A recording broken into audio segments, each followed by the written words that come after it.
Sa ating namang public service, Lunes po nang ipalabas natin dito sa Sentro Serbisyo. Ito pong hinihinging tulong ng isang senior citizen na taga Santa Cruz, Davao del Norte.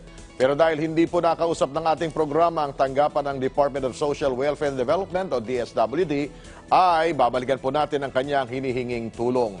Ayon po kasi kay Mang Eduardo Acevedo, taong 2017 at 2018, nang makatanggap siya ng tulong sa tanggapan ng DSWD ng kanyang social pension.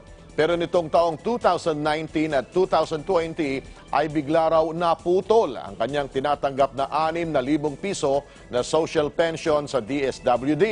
Ang masaklap pa raw ay hindi niya alam ang naging dahilan kung bakit tinanggalan siya ng social pension ng ahensya. At para po naman alamin kung ano na kaya ang lagay ng social pension ni Mang Eduardo, makakausap po natin sa kabilang linya ng telepono si Director Irene Dumlao, tagapagsalita ng DSWD. Director, magandang hapon po sa inyo. Magandang hapon po, Sir Gani.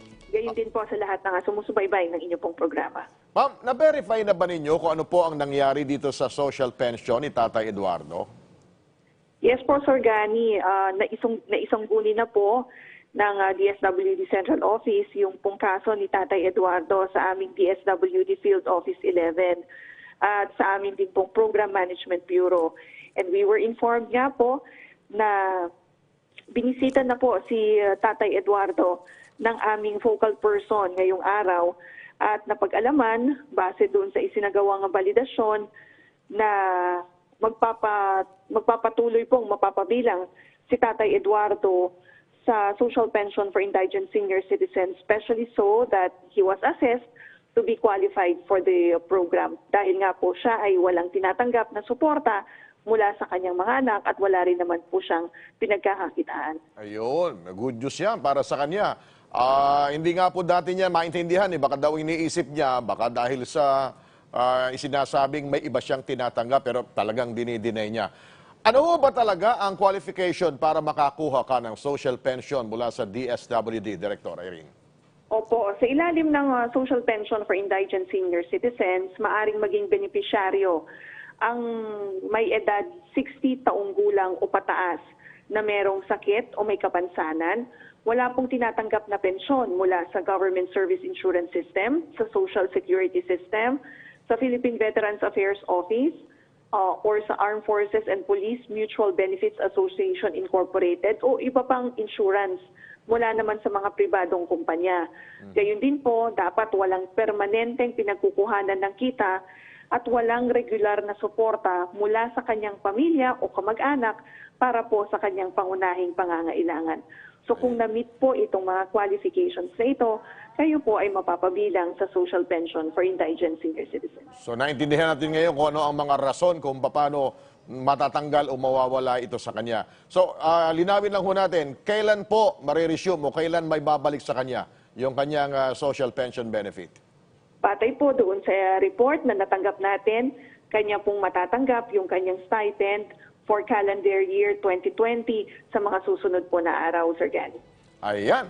Maraming salamat po. Kokontakin na namin si Mang Eduardo muli para maibalita sa kanya. Director Irene Dumlao, tagapagsalita ng DSWD, maraming salamat po.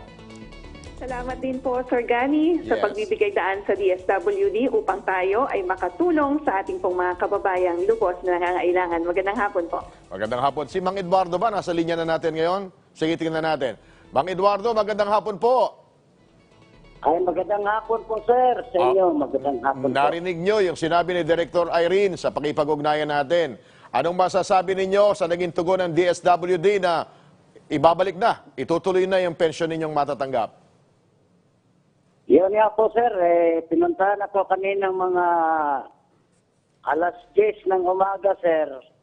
Ang sabi ng babae na nag-validate sa akin, sabi niya, kung ako lang, Mang Eduardo, ay talagang nakakatanggap ka, pero may boss kami, kakausapin mo na namin at paliwanag namin sa kanya na qualified ka palang makatanggap dahil kung siya lang daw ang makakatanggap naman daw dahil ano niya ang kalagayan ko. Okay, so kanina naman, nakausap na natin si Director dito sa main office, talagang qualified naman daw kayo at ibabalik na ho yan. Magpasalamat na ho kayo sa dapat niyong pasalamatan, Mang Eduardo. Okay, salamat po sir. Maraming salamat sir. Kahit mga pamasko na lang nila sa akin sir. Palagay ko, aabot pa sa Pasko yan. Maraming salamat din po sa inyong tiwala sa ating palatuntunan, Mang Eduardo Acevedo. Thank you, sir. At sa mga nais po namang dumulog sa ating programa, maaari kayong magpadala ng mensahe sa ptvcentroservicio@gmail.com.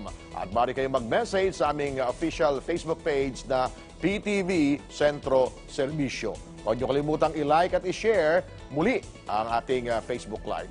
Sa sentro, lagi hong una ang serbisyo.